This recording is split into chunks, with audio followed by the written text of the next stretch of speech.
Back in 2017, I had moved to a smaller town in rural Illinois and I only knew one person in town. I'm a bit of an introvert. Though I had a hard time making friends, especially being single and in my early 20s, living in a town filled with a population that was mostly retired.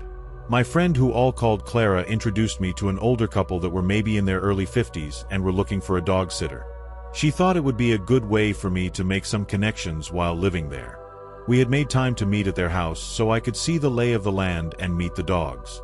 The home was a 70s brick ranch style, severely outdated and slightly falling apart in some places.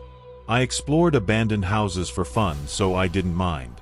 The dogs were sweet, but as for the couple, they were odd.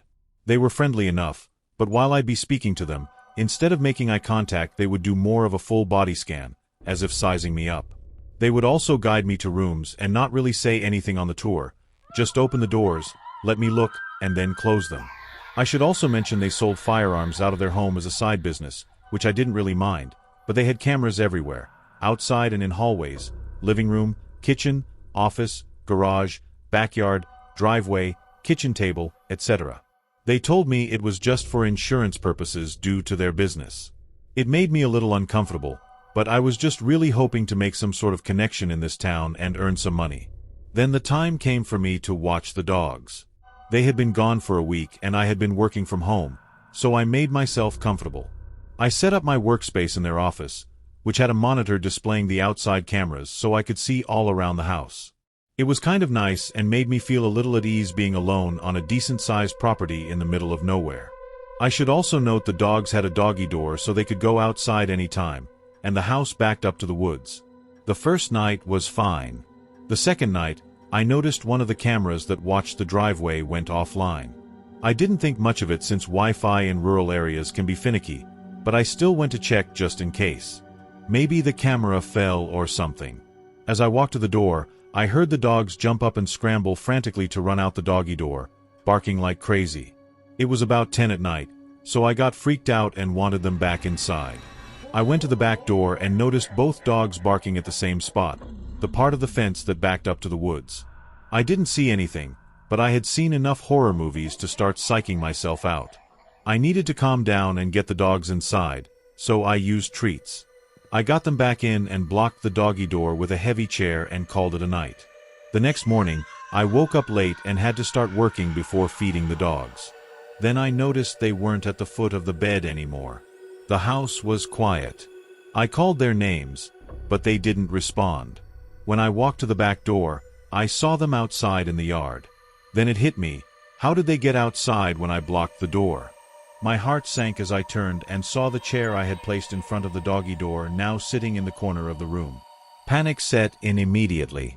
I called my friend Clara and explained everything, telling her I needed her to come over immediately to do a walkthrough of the house because there was no way the dogs could move that chair. She arrived about 20 minutes later. I rushed to the front door to let her in. We checked every room and found nothing and no one. It made no sense. She tried to reassure me that maybe I hadn't placed the chair as securely as I thought.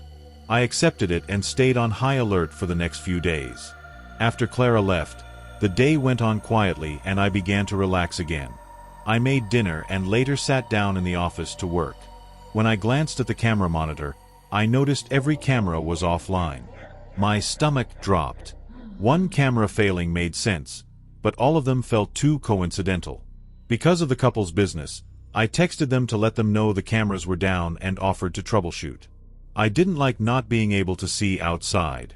A couple of hours passed with no response. They were on vacation, so I let it go. Late that night, while watching TV, I heard the dog scramble to the doggy door again. My heart started racing.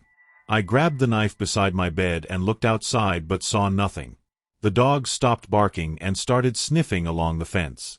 As I whispered for them to come back in, I heard a loud thump from the other side of the house.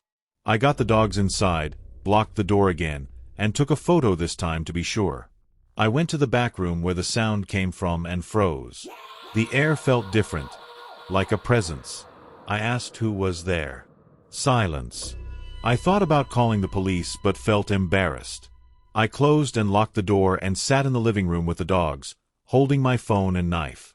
After a while, I got a text from the wife saying not to worry about the cameras and that I was safe. That confused me. I hadn't said anything about safety. She then asked me to check if the garage door leading inside was open. I didn't want to go back there, but she kept texting. My gut screamed no, but I went anyway. As I approached the room, I heard movement. Then another text came in saying she could see I was up and asking me to check. I remembered the cameras inside. Reluctantly, I opened the door and saw the garage door was open. It was pitch black. As my phone lit up, I saw the outline of an arm pressed against the wall near the doorway. I ran, locked the door, grabbed my keys, and fled out the front door. As I reversed down the driveway, my headlights lit up the garage. I saw a grown man squatting behind a box. I drove straight to the police station and reported everything. They sent officers to the house. I sat in my car, texting the wife about what happened. There was no response. About half an hour later, the police officer came back to the station and let me know the garage door was open. The house was clear and there were no signs of a break-in. They even checked around the perimeter of the yard and nothing was out of the ordinary. Knowing how scared I was, they offered to follow me back and do another check with me there. After it was done and I saw with my own eyes that no one was there, they left. I couldn't sleep. It was almost 3 or 4 in the morning at that point, so I just lay on the couch with the dogs, wide awake, gripping a kitchen knife. About 20 minutes after the officer left, I got a text from the wife saying their plans had changed, they would be home soon, and that I could go home now. The complete disregard for the situation that had just unfolded shocked me. She casually let me know they were coming home 4 days early, without mentioning it beforehand, and would be there just hours after everything that had happened. I didn't dwell on it. I grabbed my things and left. Their home was on a rural road, but only about a quarter mile from the main street. As I got halfway to the stop sign and looked in my rearview mirror, I saw a car with no headlights pull into their driveway. I texted the wife and said someone had just pulled into their driveway as I was leaving.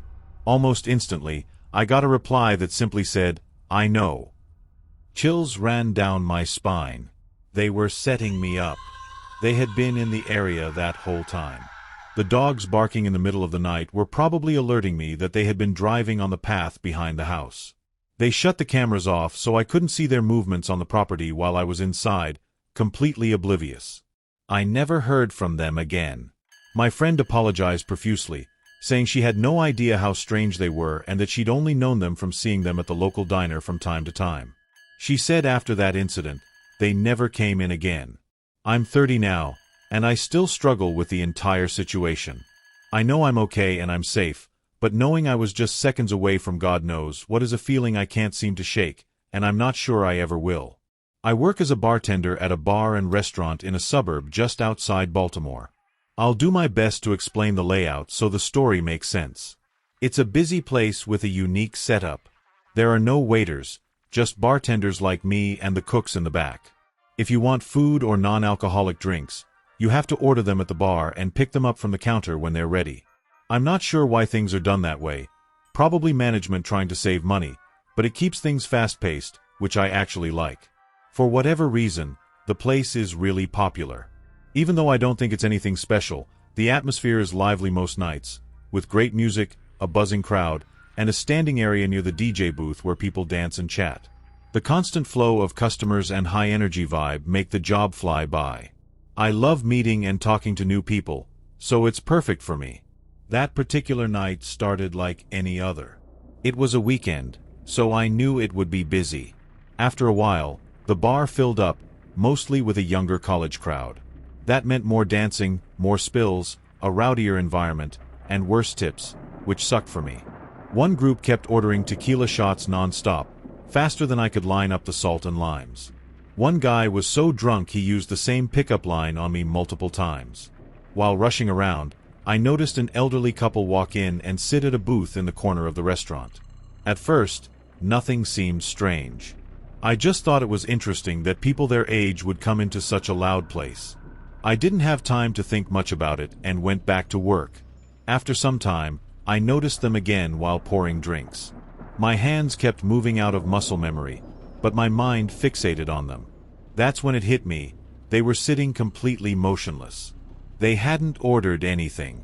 No food, no drinks. They weren't even looking at each other. Both of them were staring at the wall beside them, not talking at all.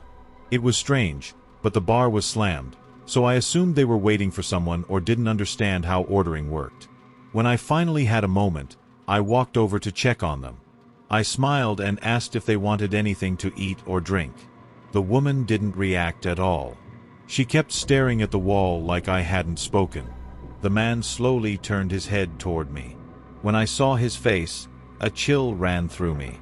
His skin was pale and wrinkled, his eyes sunken deep into his face. He didn't speak.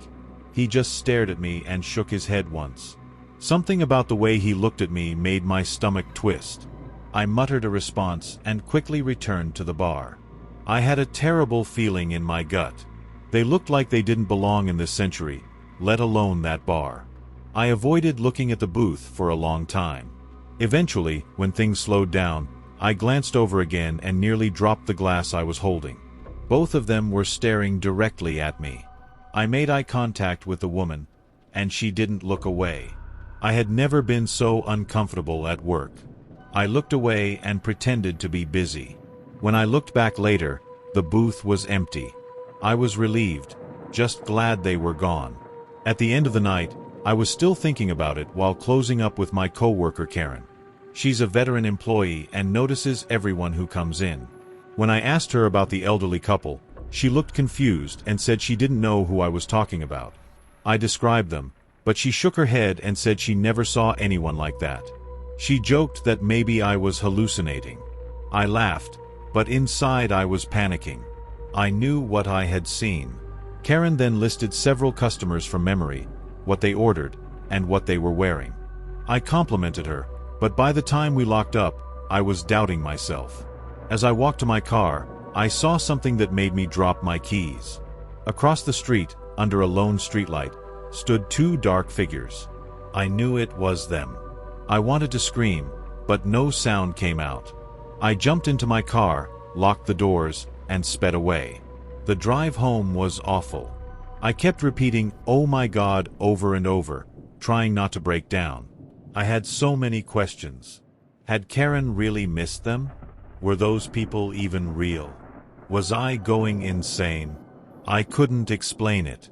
I thought I was going crazy. I wish this story had a resolved ending, but it doesn't. I never saw those people again. I never got any kind of explanation. I don't think I ever will. I apologize in advance if I mess up any details about the story I'm about to tell. This is something that my best friend told me multiple times several years ago now. It's one of those stories so unsettling you can't shake it, even after hearing it more than once. My friend's dad was a logger, specifically a tree saw operator. For those who don't know, a tree saw is a massive machine capable of cutting down giant trees and slicing them to specific lengths. His job meant long, grueling hours, often alone in the deep, secluded forests of the Pacific Northwest. The way his logging crew works, he was paid based on the number of trees he cut down rather than the hours he worked, so he would often push himself to work extremely long days to finish jobs as quickly as possible. After he and his co-worker finished their part, the rest of the crew would come in to clear the felled trees and transport them to the mill. He spent about half of his time working alone. The other half was spent with his friend Griffin, another tree saw operator. They used radios to communicate, especially when they worked on opposite ends of the same job site. A number of years ago, my friend's dad and Griffin were assigned to a remote job site high up on a mountain. It took the company over 3 weeks just to clear a road wide enough for their trucks and equipment to make it to the site. By the time they began work, they were positioned in an extremely desolate part of the mountain. They were already well into the job, making good progress when they started hearing strange chatter over their radios. At first the voices were muffled, just faint static-laden murmurs that didn't make sense. They tried switching channels, but no matter what they did, the chatter followed them. Anyone who's used a standard radio knows how strange that is. It should be impossible for anyone to follow you when you're switching channels. As they progressed farther up the mountain, the voices became more distinct. They couldn't hear full conversations, but based on what they could hear, they both agreed the tone of the conversation fragments sounded almost casual, even though the content was unintelligible. They also started finding strange signs that people had been there before them. Random containers, footprints in the dirt, and small makeshift campsites. Like I said before, they were in a place so remote it was practically inaccessible, so these discoveries were deeply unsettling. No one should have been up there. One day, Griffin came across a tent hidden just off a trail and called my friend's dad over. He decided to investigate. Inside, they found a single sleeping bag and a duffel bag filled with the most disturbing things imaginable. Multiple pairs of children's underwear, duct tape, rope, and crude sketches of children being molested. There were even signs indicating whoever owned it had been there recently. Griffin wanted to pack up and leave immediately. My friend's dad, ever the workaholic, insisted they finish the job. They agreed to limit radio communication to emergencies only and decided to keep working. That night they sat in the camper, unable to shake the dread that hung over them. The radio crackled to life again, and this time they could make out snippets of a conversation between two men. They were talking about mundane things like collecting water and firewood, but the realization that these men were likely connected to the tent freaked my friend's dad out. Griffin wasn't as fazed, but my friend's dad was losing it. The next night, my friend's dad decided to confront them. When he heard the men talking about gathering brush for a fire, he grabbed the radio and demanded to know who they were and what they were doing there. The radio went silent immediately, and the men didn't respond. That silence was almost more unnerving than the chatter. Griffin was upset that my friend's dad had announced their presence, and the two of them got into a brief argument before deciding they'd escalate the situation the next day. Around midnight, Griffin shook my friend's dad awake, whispering that someone was outside the camper. The first thing he noticed was the soft sound of footsteps crunching on the gravel outside. With his heart pounding, he fumbled for his gun only to realize it wasn't loaded. He had no idea where his ammunition was. Griffin was unarmed, and the idea of calling the police was laughable given their location. They both sat frozen as they heard the camper door handle jiggle. The door creaked open but didn't fully swing inward. Their camper was high off the ground, and there was no ladder or stool to climb up. Then came the scratching. Long, deliberate scratches along the outside of the door. Several agonizing minutes passed. Finally, my friend's dad nodded at Griffin, signaling he was going to check it out. He moved quietly toward the door, gripping a flashlight in his shaking hand. Just as he reached the door, it burst open and he was struck across the face with a knife. The pain was blinding. He fell out of the camper, hitting the ground hard. Before he could recover, a man was on top of him, pressing the knife against his neck. Another man appeared, kicking him repeatedly in the head. Griffin, without hesitation, leapt out of the camper and tackled the man with the knife. The second man bolted into the darkness, and the one Griffin had tackled scrambled to his feet and followed. They disappeared into the forest. Griffin helped my friend's dad back into the truck, and they drove hours to the nearest hospital. It was bad. His face was a bloody mess, and a cut across his eye was so severe it permanently damaged his vision. They reported the attack to the police, but nothing came of it. 2 weeks later, as the rest of the logging crew finished the job, one of their co-workers was found bound, gagged, raped, and murdered in a ditch. No arrests were ever made. To this day, my friend's dad struggles with PTSD. His right eye, with its deformed pupil, constantly reminds him of that night. I'm sure he hasn't had a full night of restful sleep since. I've been terrified of deep woods for a long time now, mostly because of my friend's experience. I haven't heard from my friend or his dad in years, so I can only hope he's doing all right. This happened last summer. I was 20 years old. My name is Kevin. My friend James comes from a very wealthy family. His dad is an IP lawyer who contracts with the U.S. government. They own multiple properties across the country and several international ones. That's the kind of wealth I'm talking about. One of their houses is on a relatively large but very secluded lake. The lake itself isn't so big that you can't see the houses on the other side, but swimming across it would be exhausting. James's parents were never around, so he had almost unlimited access to the house and often invited friends over. There's something about being out on a lake that makes you feel invincible. It's different from the beach. It's hard to explain, but it feels more exclusive. Hopefully, I can be successful enough to afford one someday. Like I said, the lake itself is pretty secluded. Big fancy houses line the perimeter, but most of them sit dark and empty. Many are vacation homes that barely get used. It's kind of a shame when you think about it. There are upsides, though. James would throw the craziest parties there because there were usually no neighbors to call the police. This night was different. It was just the two of us having a chill night. I won't get into it, but I had just broken up with my girlfriend of 3 years and desperately needed some bro time.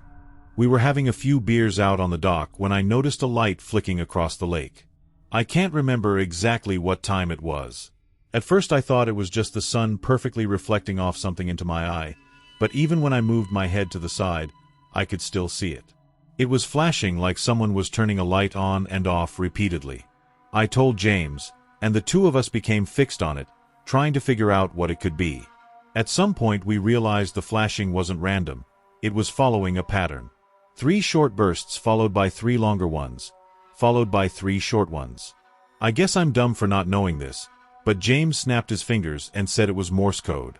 I looked at him like he was crazy and asked him when in the world he had learned Morse code. He told me he didn't actually know it, but he knew that 3 short, 3 long, 3 short meant SOS. I called BS and pulled out my phone, but to my surprise he was actually right.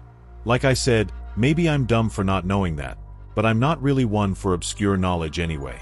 The flashing continued for another minute or so, following that same pattern, before stopping abruptly. The two of us had just been staring at it the whole time. I really didn't know what to think. It could have been a joke, but there was always that chance that someone was actually in trouble. James immediately suggested calling the cops, but I reminded him that we'd been drinking. We weren't legal yet. I was honestly fighting a DUI charge at the time, so the last thing I needed was another run-in with the police. He wasn't thrilled about that answer, and I could tell he was torn about the situation. The two of us couldn't really think of a rational explanation besides a kidnapping or something along those lines. We thought it might have been someone who had fallen and needed help. That didn't make sense because they probably would have just called the police. We've always been those adventurous, delinquent-type guys, so we decided it was worth checking out ourselves. If it turned out to be serious, we'd call the police. Then we went back inside. James's brother had a bunch of switchblades lying around his room. He was kind of a weird kid. So we grabbed a few of them just for peace of mind. James said he was good to drive and that we should drive around the lake to that house, but I told him I really wasn't comfortable with that for obvious reasons. He joked about my situation and I laughed it off. If we weren't driving, there was only really one other option. The two of us walked back out to the yard and dragged James's dad's kayak into the water. We were laughing at first, enjoying the adventure of it all, but the further out we got onto the lake, the quieter we got. I think both of us realized how dumb of an idea it was, but neither of us wanted to be the one to spoil the fun. The sun had almost fully set at that point, and it was getting harder to see. It wasn't pitch black or anything, we had light from some of the lake houses to guide us, but it was still a bit unsettling. As we got closer, the house came into view. It was big like the others, but it was obviously not maintained very well. For starters, the dock was half collapsed. Literally half of it was sunken into the water. The flashing had also stopped, which was kind of a bad sign. We had planned on tying the kayak to the dock, but we obviously couldn't do that given how unstable it looked. Luckily, the yard wasn't too high above the water, so we beached the kayak instead, careful not to slip on the rocks. I felt the adrenaline rush start. I could tell James was feeling the same thing. We looked up toward the house. The light had been coming from the second floor, that much we knew.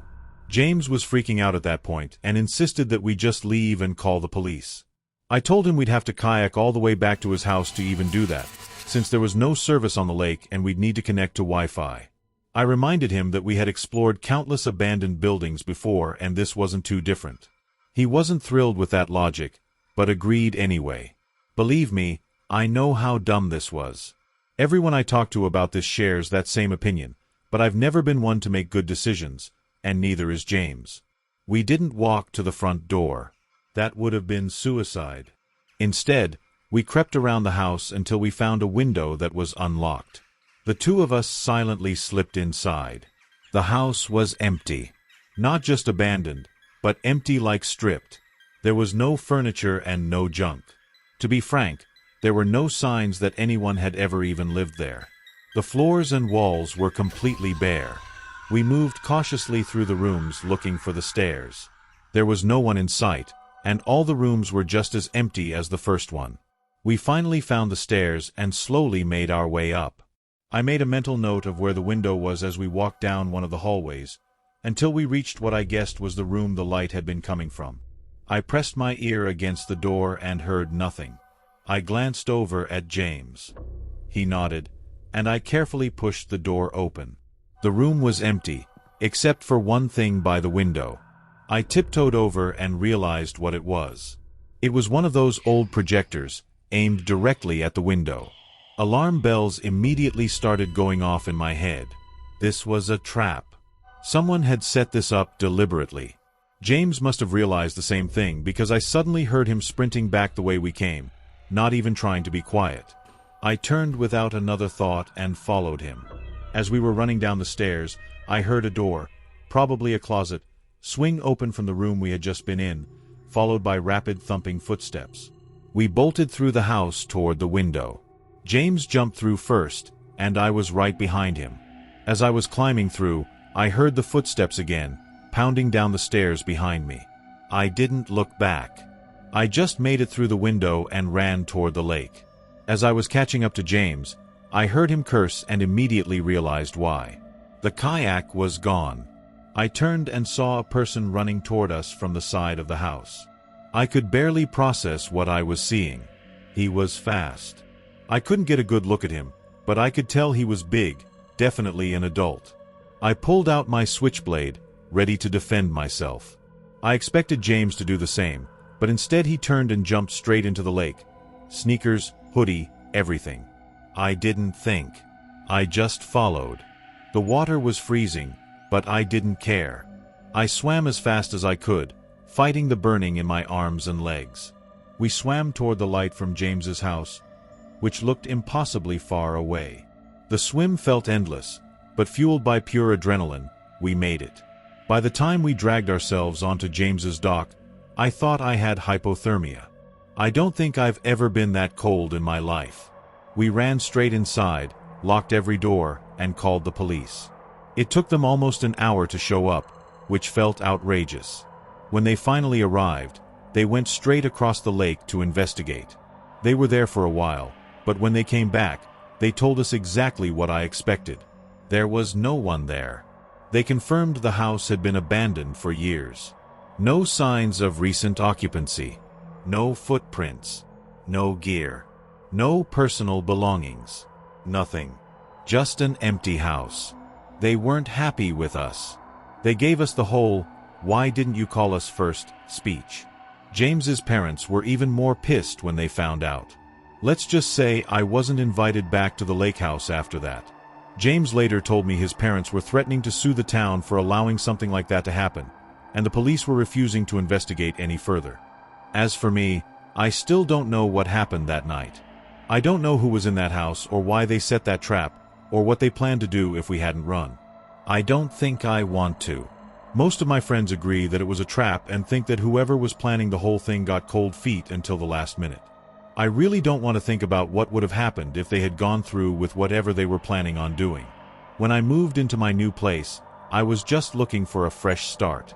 I won't get into the details, but let's just say I had a bad situation with an ex that made staying in my old city impossible. I ran into some money early in life and made some bad decisions about the kind of women I surrounded myself with. Lesson learned. The neighborhood I moved to is really nice. Low crime, quiet, mostly families. The houses here are really spaced out, which was partially what drew me there, but for some reason the property next to mine is much closer in proximity than most of the others. And by the way, that house next door is huge. When I first saw it, I thought you could easily fit a family of 10 in there. Honestly, that's what I assumed at first, that a big family lived there, grandparents and everything. But I could not have been more wrong. Even though I tried to be low-key, I wasn't going to be a rude neighbor. I took it upon myself to introduce myself to everyone in the neighborhood. For whatever reason, I decided to introduce myself to my next-door neighbors last. I couldn't tell you why. Everyone else I met seemed really sweet and genuine. I'd say 90% of them were parents of young children. And yes, they were all slightly intimidating purely based on how successful they seemed. I wasn't too sure how a younger guy like myself would blend into a community like that, but that was more of a personal concern. When I finally got around to meeting my next-door neighbor, my social battery was mostly drained from having spent the entire day making small talk with strangers. I knew if I just went back home, I'd never be motivated to meet them, so I sucked it up and walked up their driveway. I had gotten accustomed to being greeted by someone middle-aged, so when a young-looking guy with a mullet opened the door, I was a little taken aback. He looked even younger than me, which was definitely a shock. I recovered quickly and went ahead with my new-to-the-neighborhood spiel. He flashed me a massive smile and actually cut me off before I could even finish talking. He said something like, "Oh wow, someone who was born in my decade. What a nice surprise." I laughed and told him the same thing, venting about how out of place I felt as a single guy in my late 20s surrounded by families with kids. He told me not to worry about it and said most people around here kept to themselves, which was a relief.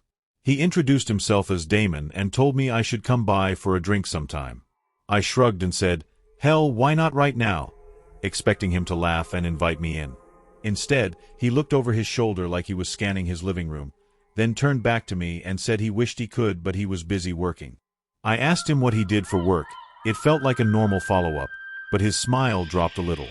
After a strange pause, he laughed and just said, "Finance," without elaborating. I told him fair enough and asked if he had any roommates. To my surprise, he said he lived there alone, which blew my mind considering how massive the house was. We chatted for a few more minutes, and he gave me his number before heading back inside. I was excited that someone my age lived next door, especially since he seemed chill, but I couldn't shake how strange it was that someone like him lived completely alone in such a huge house. I know I was doing something similar, but my place wasn't even half the size of his. I went back home and carried on with my life. That was about 6 months ago. For the next few weeks, nothing unusual happened. I texted Damon a few days later to try and set something up, but he always said he was busy and apologized. Eventually, I stopped trying, not out of hostility, just a you do you mindset. I'm not the type to chase someone who seems uninterested. I never saw anyone coming or going from Damon's place. No visitors, no parties, no girls. Nothing. He never even got takeout delivered, which was strange because his car was always in the driveway. I genuinely didn't know what he ate because I never saw him leave the house. The guy lived like a ghost. I work from home, and my office is on the 3rd floor overlooking Damon's property. I know it sounds obsessive, but his house was always in my line of sight, so I couldn't help but notice these things from time to time.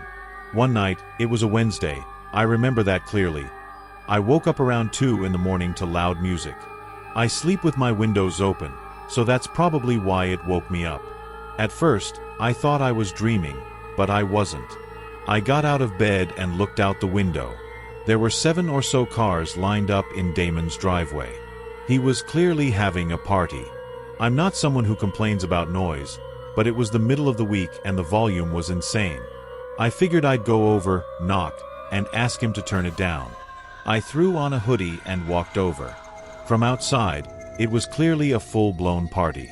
I knocked, but no one answered. I pulled out my phone to text Damon but decided against it, knowing he'd probably ignore me. I knocked again, harder this time. Still nothing.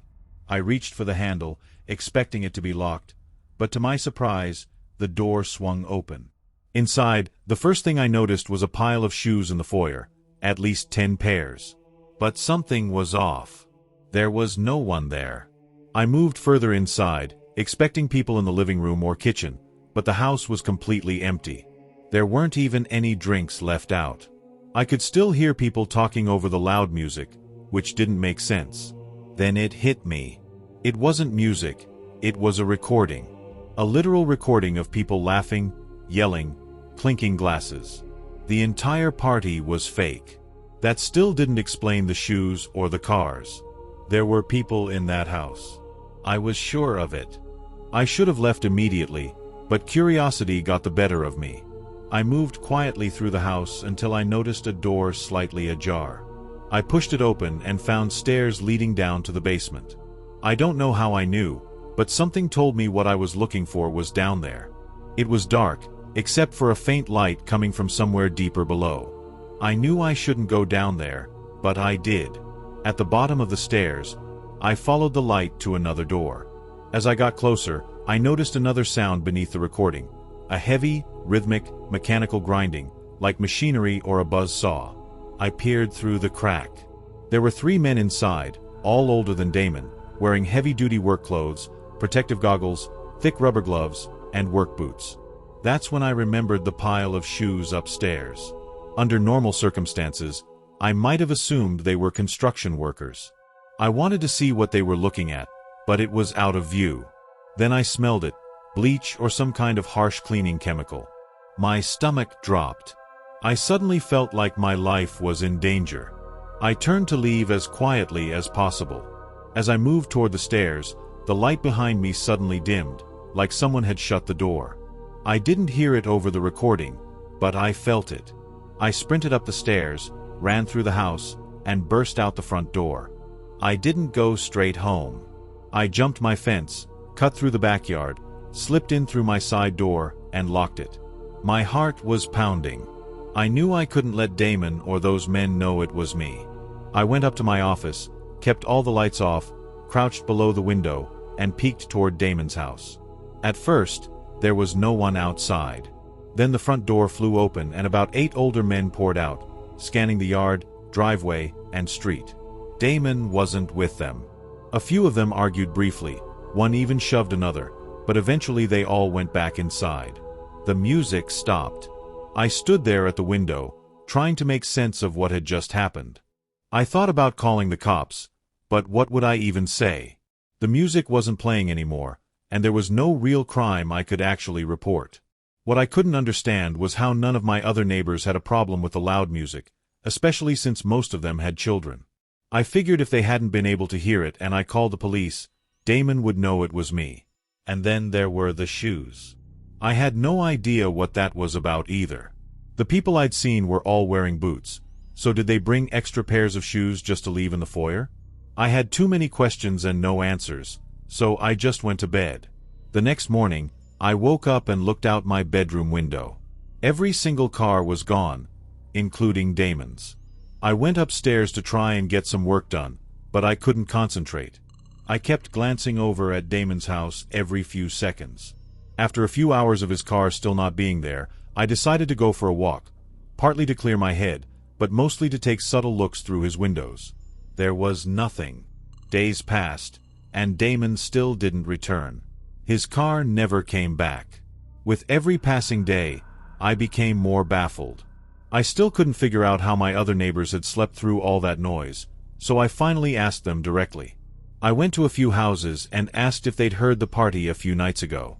No one knew what I was talking about. Even after I explained which house it came from and how late it was, they all looked confused. I started to feel like I was going crazy. That was a few months ago now. The strangest part is that Damon still hasn't returned. No one is maintaining his house. The grass is growing long, and there's a pile of untouched packages leaning against his front door. I don't know what to make of it. Maybe it's nothing, but I can't imagine anyone going to such lengths to fake a party unless they were hiding something illegal. And would people who were that careful really forget something as basic as locking the front door? Maybe that's what those men were arguing about. I honestly don't know. The fact that none of my neighbors seemed bothered by it makes me feel like I'm part of some huge conspiracy or something. I know I'm probably just being paranoid, but there are too many unanswered questions. If Damon ever comes back, I'm still debating whether I should just go over and ask him directly. My name is Evan. I'm 28 years old. After my divorce, I moved to a small town called Chatham in Alabama. Aside from my parents' house, I didn't really have anywhere else to go, so I moved into my grandfather's old place. He passed away a few years ago and left it to us. The house sits about 10 minutes outside of town on 10 acres of land, surrounded by woods. It's incredibly quiet out there. I thought I'd enjoy that. The house is old, wood floors that creak, doors that stick, the kind of place that always feels cold no matter how high you turn the thermostat. But it was free, and I didn't have a better option. The first few nights were normal.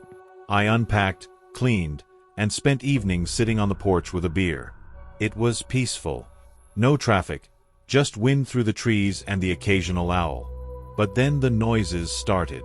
The first time I heard it was on the 7th night. I had just gotten into bed. Around midnight, just as I was drifting off, I heard whistling outside. It wasn't a song I recognized, just a slow, broken, off-key tune. It sounded like someone walking through the woods behind the house, whistling as they went. It creeped me out, but I figured it was a hunter or a drunk neighbor. The next night, it happened again. Same time, same tune, but this time it sounded closer. I got out of bed and turned on the porch light, but I didn't see anyone. I went outside with a flashlight and checked the yard. Nothing. No tracks. No sound of someone running away. Just the whistling fading deeper into the woods. I tried to ignore it. For a couple of nights, I stayed in bed and forced myself to sleep through it. But every time, the whistling started at almost the exact same time each night. It was like clockwork.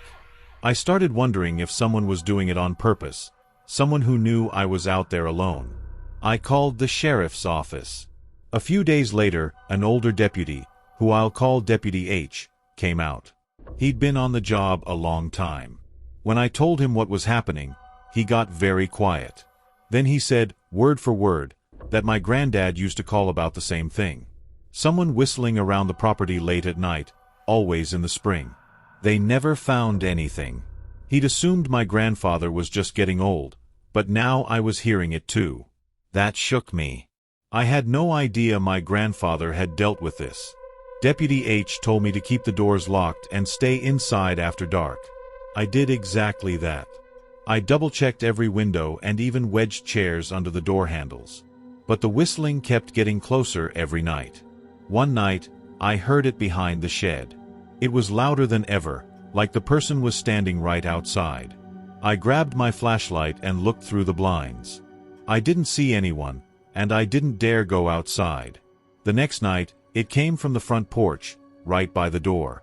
3 long whistles, then silence. The night after that, it came from under the floorboards. I swear it sounded like someone was in the crawl space, whistling up through the vents. I didn't sleep at all that night. The next day, I searched the attic, looking for anything my grandfather had left behind. That's when I found a box of his journals. He wrote about the whistling. He said it happened every spring for over 10 years. He didn't know who it was, but he believed someone was watching the house. He wrote that he used to sit up at night with a rifle by the front door, just in case. It only ever happened when he lived alone, after my grandmother died. I called Deputy H again. He came by, read the journal, and looked genuinely nervous. He told me to be careful and never open the door if I didn't know who was there. That night, I stayed up. I sat on the couch with a shotgun across my lap, a shotgun I barely knew how to load, and I waited. At 1:17 a.m., the whistling started again, but this time it didn't come from outside. It came from the hallway inside the house. I froze. The hallway light was off. I could hear the whistling moving closer, step by step. I stood up, aimed the shotgun, and shouted, "Who's there?" The whistling stopped. I flipped the hallway light on. Nothing was there. No one. I didn't sleep again after that. 2 nights passed and I hadn't heard it again. I was getting sick. I didn't know who this person was. I didn't know why they picked me or my grandfather, but it was real, and I knew it was. I don't believe in hallucinations to that degree, nor do I believe in anything paranormal. This was a real person. After that night, things went quiet for 2 days. No sounds, no movement, no sign of anything. I thought maybe it was finally over. On the 3rd night, I went to bed just after midnight. I didn't stay up this time. I left the hallway light on, just in case. At exactly 1:17 a.m., I woke up to a new sound. Not whistling, knocking. Slow, spaced-out knocks. 3 of them. They were coming from inside the house, from the back door. Then silence. I didn't move. I stayed in bed, listening. A minute later, I heard another sound, a creak from the floorboard in the hallway. Then another. Someone was walking. The hallway light went out. I grabbed my shotgun, my heart pounding, and stepped out of the bedroom. The hallway was dark, but at the end of it, I saw something. A person wearing black clothes, with a pale face.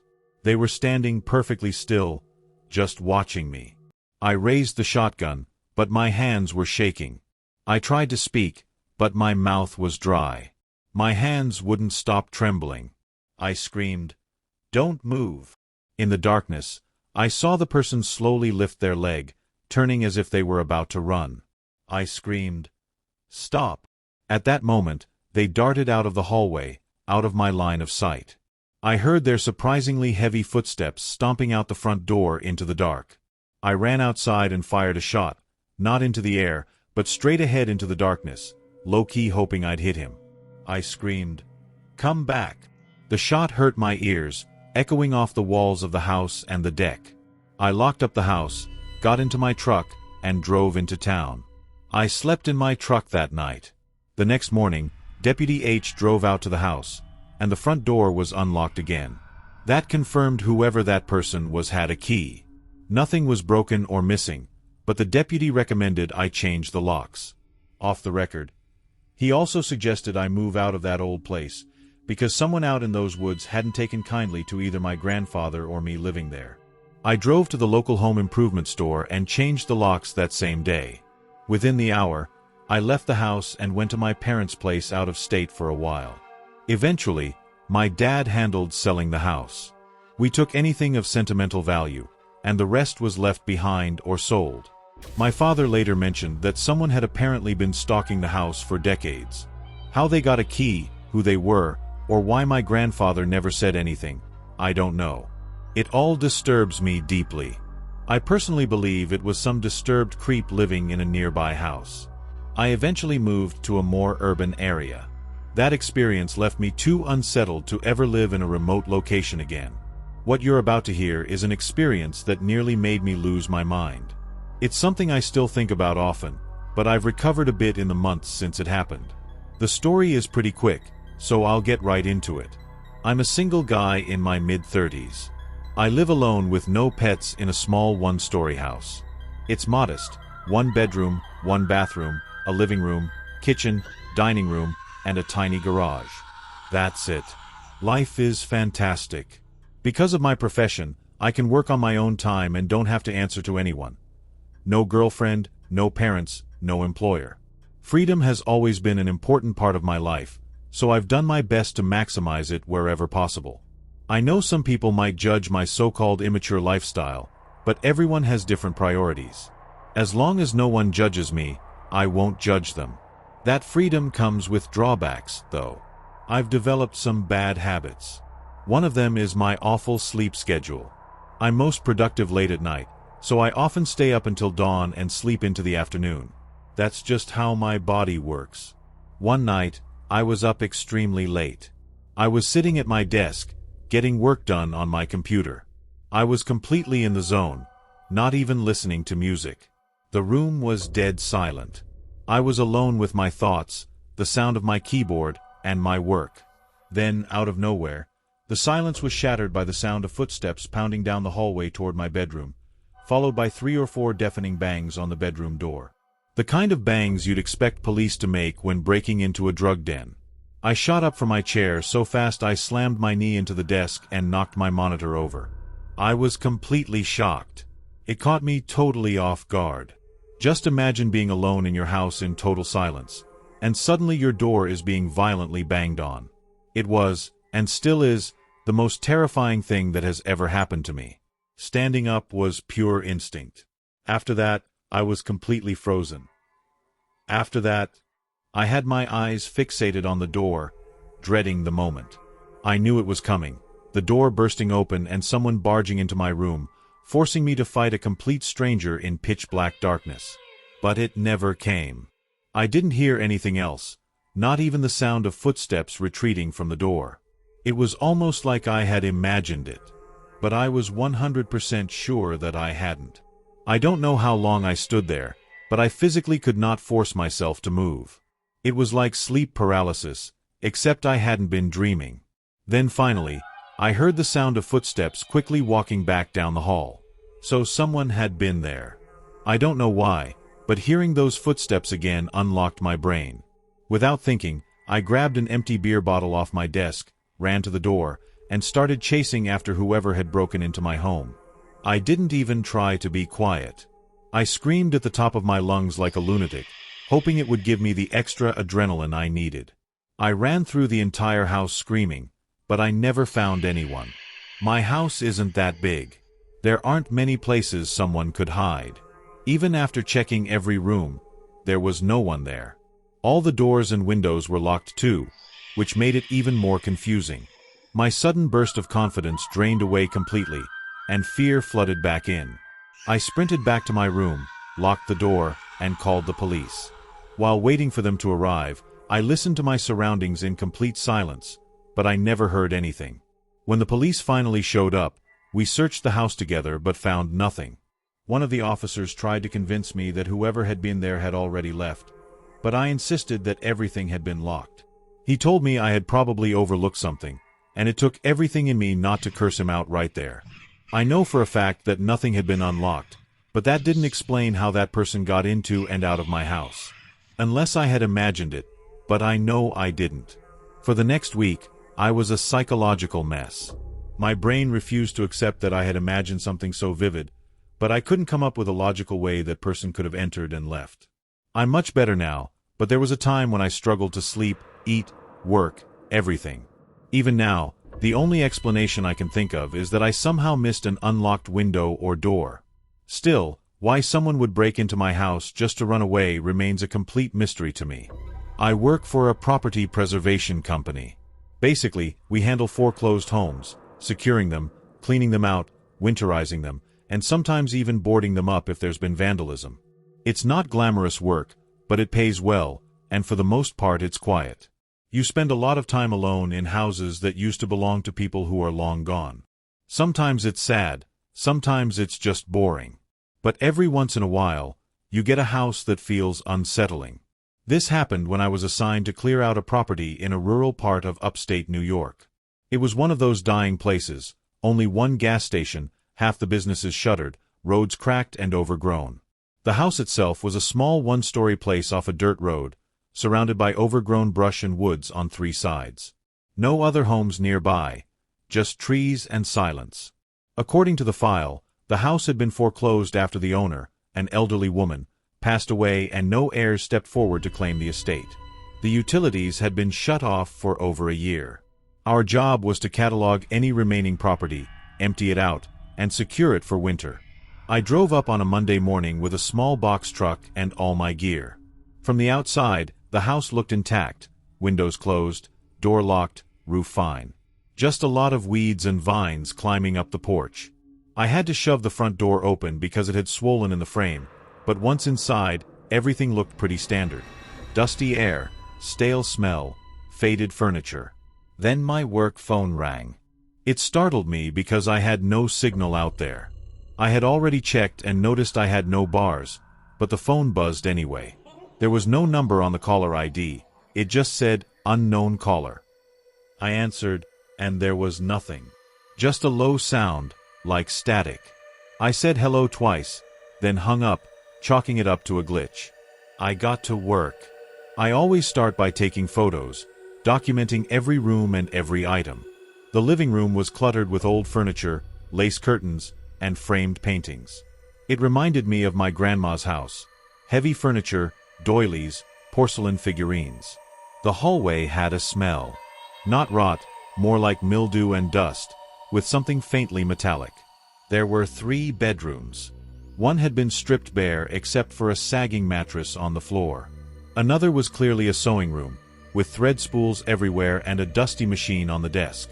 I took a closer look and saw a corkboard filled with old newspaper clippings. They were mostly obituaries, dozens of them, carefully clipped out and pinned to the board. No names I recognized, all local. I moved on. In the master bedroom, there was a rotary phone on the nightstand. I remember stopping and staring at it for a moment because I hadn't seen one in years. It was white, yellowed with age, with a long coiled cord. The kind of phone that would never ring again, since the line had been cut long ago. I moved on to the bathroom. That's when my phone rang again. It said, "Unknown caller," again. This time I hesitated. I picked it up, stepped out into the hallway, and answered. Again, nothing. But this time, after about 5 seconds, I heard a whisper. Very soft. So quiet I could barely make it out. It said, "Don't answer the phone in the bedroom." Then the line went dead. I stood there frozen, heart pounding. The house was dead silent. I checked the windows. They were all closed. Nobody was outside, and there was no sign of forced entry. My first thought was that someone had pranked me. That's what anyone would think. Maybe one of the other crew guys was messing with me. But no one else knew I was there that early, and I still had no signal. I checked my phone. 1 bar, then nothing. Like it flickered in and out of existence. I tried calling my supervisor, but the call failed. I decided to finish the job as quickly as possible. I started boxing up loose items in the living room. Books, figurines, dusty glassware. But the whole time I felt off, like I was being watched. I kept glancing toward the hallway, half expecting to see someone standing there. Then the phone rang again. But not my phone. The rotary phone in the bedroom. I heard it from across the house, a shrill mechanical ring echoing through the rooms. That phone should have been dead. The line was disconnected, no dial tone, no service. Yet it rang like an old-fashioned bell. I walked slowly down the hallway toward the bedroom, my phone still in my hand. It rang again, and again. I stepped into the doorway. The phone sat on the nightstand, the receiver trembling slightly with each ring. There was no chance I was picking that phone up. Eventually, the ringing stopped. I backed out of the room. I wanted to leave, but part of my job was securing the property, and I still had to check the basement. I almost said screw it, but something made me keep going. Maybe it was pride. Maybe I just didn't want to admit how scared I was. The basement door was in the kitchen. I opened it slowly. The stairs creaked as I stepped down, flashlight in hand. I smelled mold and something like rust. There were shelves along the wall filled with old paint cans and broken furniture. In the back corner, there was a small table. On it sat a cordless phone, a newer model. Gray plastic, covered in dust. Next to it was a stack of yellowed notebooks. I picked one up and flipped through it. Each page had a name, a date, and a short sentence. Lena H. Rang once. Didn't answer. Carl M. Picked up. Warned him. Dozens of entries. I dropped the notebook. My heart felt like it fell straight out of my body. I looked around the basement, terrified that I wasn't alone, that someone was watching me from the darkness. I rushed back up the stairs, looking behind me the whole time, my throat tight. I didn't finish the job. I drove straight back to the office and turned in my report. I didn't tell them everything. I just said the property was unsafe and possibly had squatters or interference. They reassigned the job to another crew. 2 days later, I got a text from one of the other guys, Mark. He had gone out there to finish the job. I hadn't told him what happened. His message said the phone in the bedroom rang even though it had no service. I called him immediately. He told me he didn't answer the phone because he was too freaked out. The next day, Mark quit without notice and never came back to work. He's not dead or anything. I looked him up later, but I never spoke to him again. I don't know what else he saw in that house, but it must have been bad enough for him to walk away. My boss did call the police to report potential squatters, but they found nobody inside. Everything about that house, its location, its decay, the phone calls, that voice, and the ringing phone, it felt like I had walked into a real horror movie. It had to be one of two things, a deeply sick prank, or something far worse. When I was 10 years old, my family moved into a bigger house after my mom remarried. We needed more space. The house was newer, in a quiet neighborhood surrounded by trees. I thought I'd be happy there. At first, everything seemed normal. Then small things started happening that made me feel like the house wasn't right. My bedroom was at the end of the hall. It had two big windows facing the backyard and a deeper closet than I'd ever had before. I liked it, until the first night. I woke up in the middle of the night because I heard something moving inside the closet. Not loud, just soft shuffling, like clothes brushing together. I told myself it was just the house settling. Then I saw the closet door move. It didn't swing open. It shivered, like someone had gently pressed on it from the inside. I wanted to run to my mom's room, but I was frozen. I stayed there, staring at the closet, until I fell back asleep. The next morning, the closet door was cracked open, even though I had shut it tight. My mom said she hadn't touched it and blamed the air vents, but I knew that wasn't it. The nights after that got worse. I started hearing tapping on the window. At first, I thought it was tree branches, but there were none nearby. The tapping would go on for minutes, and when I hid under my blanket, it would stop. I tried to ignore it, until one night, I finally peeked out.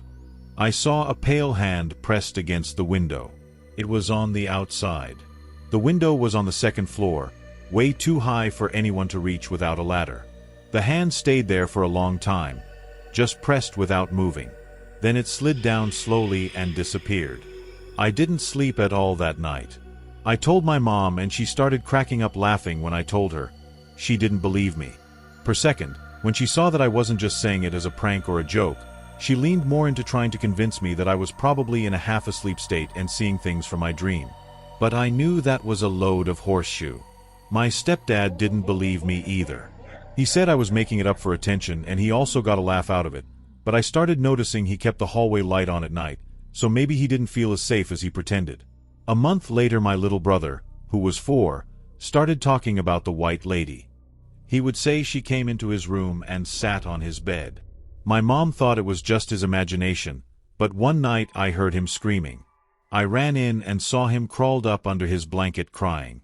And when he finally calmed down, he said the white lady had been standing by his door, just staring at him. He said her eyes were all black. I believed him because of what I had seen at my window. I started sleeping with a blanket over my head every night. But that didn't stop the dreams. I began to dream of the white lady too. She would stand in the corner of my room and whisper my name. Her voice was dry, like leaves rubbing together. Sometimes I would wake up and still hear it, faint, but definitely real.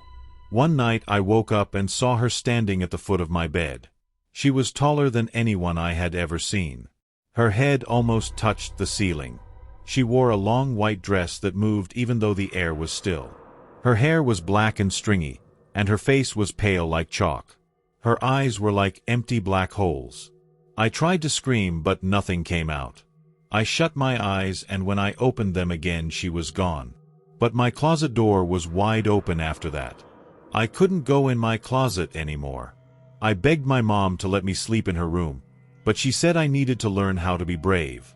I think she didn't want to admit she was scared too. The worst night came during a storm, heavy rain and loud wind. I woke up to the sound of my window creaking. When I looked, the window was slowly sliding open. Even though it was locked, I could see the lock turning by itself. The window opened all the way, and I saw the white lady. She didn't move like a person. She floated. Her feet never touched the floor. She drifted toward my bed and leaned down until her face was right in front of mine. I felt her cold breath on my skin. She whispered my name again, and this time I screamed as loud as I could. My mom and stepdad came running in, but when they turned on the light, the window was closed and locked and no one else was there. They yelled at me for scaring everyone, but I could see in their faces that they were worried.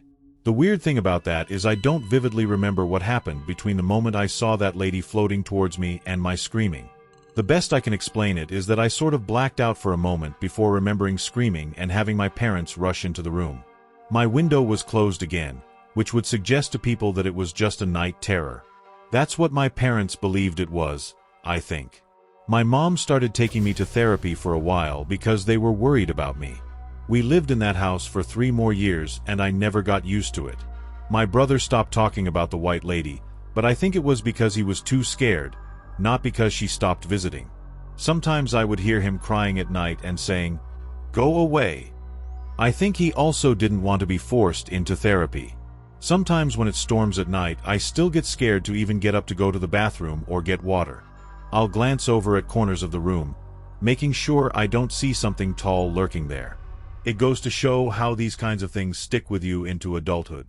I'd be more open to believing it was simply night terrors if it weren't for the fact that I saw that hand on my window before my little brother ever mentioned the white lady. I guess this is just one of those freakish experiences that cannot be explained. This happened in early December 2 years ago when I drove up into the mountains to visit an old friend I had not seen in a long time.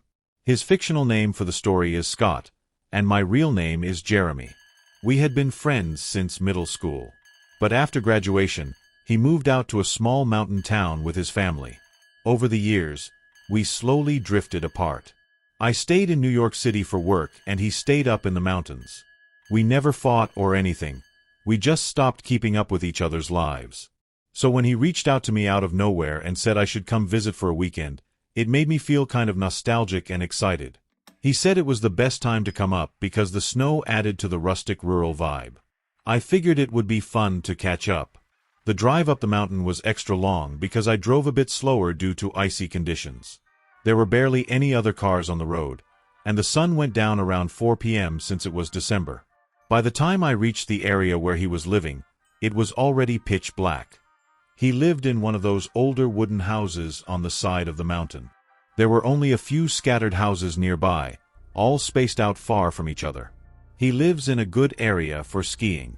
If only I could ski. When I pulled into his driveway and he came outside to greet me, the first thing I noticed was that something about him felt off or just different. I hadn't seen him in years, so I figured maybe I just forgot what he looked like and acted like.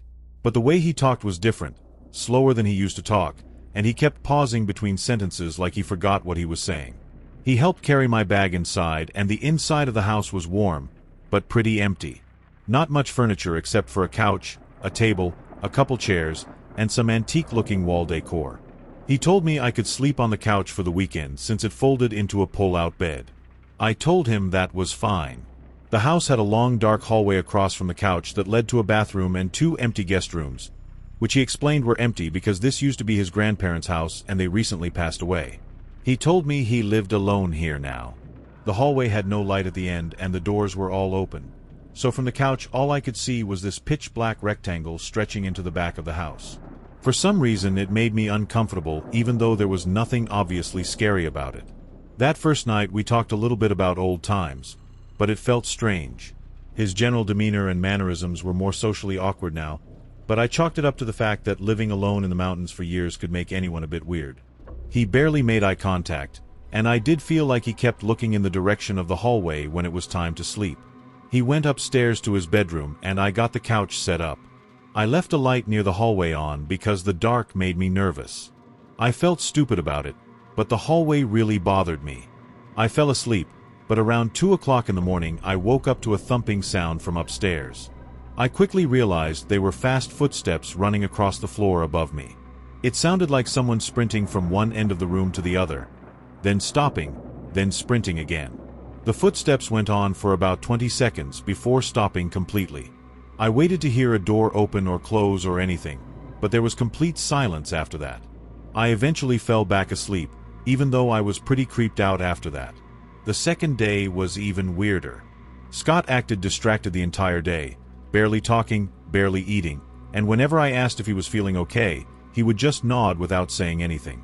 I didn't understand why he was acting this way, considering he invited me here for the weekend to catch up and rekindle our friendship. I also counted him going down that hallway at least 5 times throughout the day, and I never bothered to check what he was looking at. Since there was a bathroom at the end of the hall, I just presumed he was going in there, even though I never heard it flush. That night the weather got worse and a snowstorm rolled through. Wind slammed against the house hard enough to make the walls shake a little. Honestly, I loved the vibe of being snowed in at a cozy place. I went to the couch and scrolled on my phone for about an hour, then went to sleep. Around 2 o'clock in the morning, I woke up again. This time I heard soft scraping sounds. They were coming from downstairs, somewhere in the hallway. It sounded like something dragging across the wooden floor. Then it just stopped. But then there was a sudden tap on the wall behind me, like someone had flicked it with their finger. I turned and looked down the hallway. I hadn't left the light on that night, so it was completely dark. I didn't want to get up. I did my best to roll to the other side and block the noises out. Old house, I kept telling myself. I eventually fell back asleep and woke up in the morning. The third night was the worst. By this time I felt uneasy in the house in general, and I kept catching Scott staring at me for too long without saying anything, like he was checking if I noticed something. I almost thought about leaving early, but the snowstorm was supposed to last until morning. After dinner, Scott went upstairs early and I stayed up on my phone, starting to question the point of this visit entirely. Eventually, I set up the couch and laid down. I shut my eyes and tried to sleep, but sometime around 2 o'clock in the morning again, I woke up without knowing why. My eyes opened, but the rest of my body refused to move. I had heard of sleep paralysis before, but I had never experienced it. It was like being awake inside a dead body. I could only move my eyes. I couldn't even move my fingers. I started to panic, but then something made it even worse. I noticed movement at the far end of the hallway. At first it was so dark that I couldn't tell if it was real or not, but after a few seconds I realized what I was seeing. Scott was standing at the very end of the hallway. I could only see his outline because his face was completely hidden in the darkness. His arms hung at his sides and he was standing perfectly still, like he'd been there for a long time just watching me. It felt like a scene from Paranormal Activity. I tried to speak to him, but no sound came out.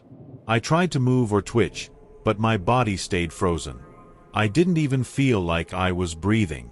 I could only stare. He stood there for what felt like an entire minute, not moving at all. Then, without warning, he slowly turned to his right and walked into the guest room at the end of the hall. He disappeared into the darkness without a sound. My body slowly started to regain control. First my fingers, then my arms, then my ability to sit up. Once I fully snapped out of it, I sat up shaking and sweating. I kept telling myself it might have just been a dream or hallucination, since sleep paralysis can cause that, but something in my gut said it wasn't. I whispered his name to see if he would answer. Nothing. Against everything in me, I got up and forced myself to walk down the hallway toward the room he had gone into.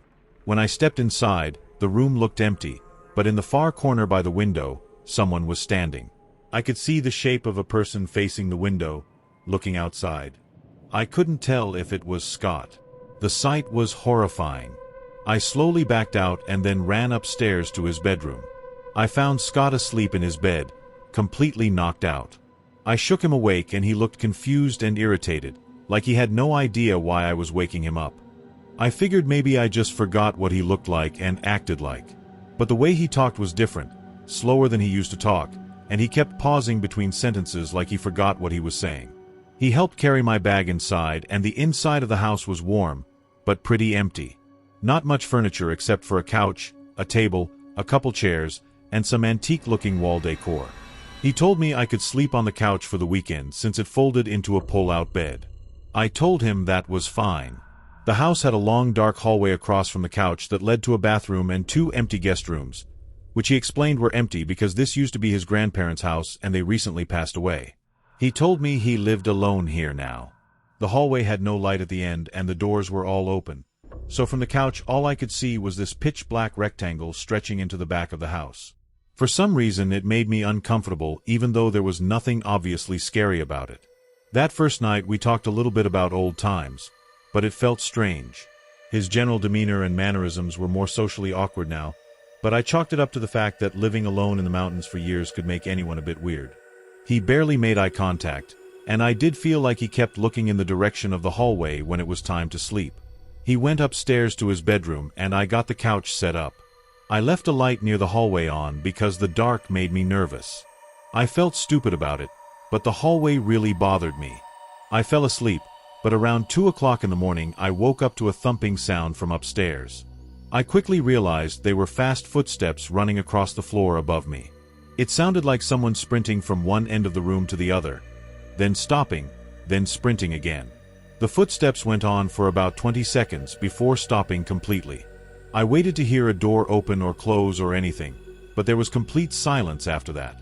I eventually fell back asleep, even though I was pretty creeped out after that. The second day was even weirder. Scott acted distracted the entire day, barely talking, barely eating, and whenever I asked if he was feeling okay, he would just nod without saying anything. I didn't understand why he was acting this way, considering he invited me here for the weekend to catch up and rekindle our friendship. I also counted him going down that hallway at least 5 times throughout the day, and I never bothered to check what he was looking at. Since there was a bathroom at the end of the hall, I just presumed he was going in there, even though I never heard it flush. That night the weather got worse and a snowstorm rolled through. Wind slammed against the house hard enough to make the walls shake a little. Honestly, I loved the vibe of being snowed in at a cozy place. I went to the couch and scrolled on my phone for about an hour, then went to sleep. Around 2 o'clock in the morning, I woke up again. This time I heard soft scraping sounds. They were coming from downstairs, somewhere in the hallway. It sounded like something dragging across the wooden floor. Then it just stopped. But then there was a sudden tap on the wall behind me, like someone had flicked it with their finger. I turned and looked down the hallway. I hadn't left the light on that night, so it was completely dark. I didn't want to get up. I did my best to roll to the other side and block the noises out. Old house, I kept telling myself. I eventually fell back asleep and woke up in the morning. The third night was the worst. By this time I felt uneasy in the house in general, and I kept catching Scott staring at me for too long without saying anything, like he was checking if I noticed something. I almost thought about leaving early, but the snowstorm was supposed to last until morning. After dinner, Scott went upstairs early and I stayed up on my phone, starting to question the point of this visit entirely. Eventually, I set up the couch and laid down. I shut my eyes and tried to sleep, but sometime around 2 o'clock in the morning again, I woke up without knowing why. My eyes opened, but the rest of my body refused to move. I had heard of sleep paralysis before, but I had never experienced it. It was like being awake inside a dead body. I could only move my eyes. I couldn't even move my fingers. I started to panic, but then something made it even worse. I noticed movement at the far end of the hallway. At first it was so dark that I couldn't tell if it was real or not, but after a few seconds I realized what I was seeing. Scott was standing at the very end of the hallway. I could only see his outline because his face was completely hidden in the darkness. His arms hung at his sides and he was standing perfectly still, like he'd been there for a long time just watching me. It felt like a scene from Paranormal Activity. I tried to speak to him, but no sound came out. I tried to move or twitch, but my body stayed frozen. I didn't even feel like I was breathing. I could only stare. He stood there for what felt like an entire minute, not moving at all. Then, without warning, he slowly turned to his right and walked into the guest room at the end of the hall. He disappeared into the darkness without a sound. My body slowly started to regain control. First my fingers, then my arms, then my ability to sit up. Once I fully snapped out of it, I sat up shaking and sweating. I kept telling myself it might have just been a dream or hallucination, since sleep paralysis can cause that, but something in my gut said it wasn't. I whispered his name to see if he would answer. Nothing. Against everything in me, I got up and forced myself to walk down the hallway toward the room he had gone into. When I stepped inside, the room looked empty, but in the far corner by the window, someone was standing. I could see the shape of a person facing the window, looking outside. I couldn't tell if it was Scott. The sight was horrifying. I slowly backed out and then ran upstairs to his bedroom. I found Scott asleep in his bed, completely knocked out. I shook him awake and he looked confused and irritated, like he had no idea why I was waking him up.